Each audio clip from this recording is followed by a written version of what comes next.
ভয় পেও না, তোমায় আমি মারবো না।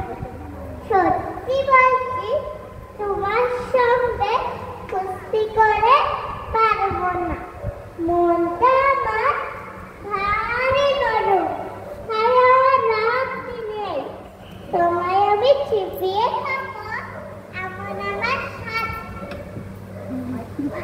আমার শীত দেখে ভাই ভয় পেয়েছ কতই না, জানো না মোর মাথার দ্বারা কাউকে আমি গোটাই না।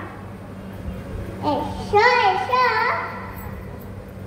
গতে এসো, পাশ করে যাও 4টি দিন। জোর করে শিখে তুলে রাখবো তোমার রাতটি দিন। হাতে আমার মুকুর আছে, তাই কি এটাই আসবে না? মুকুর আমার হালকা এমন, মারলে তোমার লাগবে না। অভয় দিচ্ছি, শুনছো না যে সর্বদা কি থাকবে?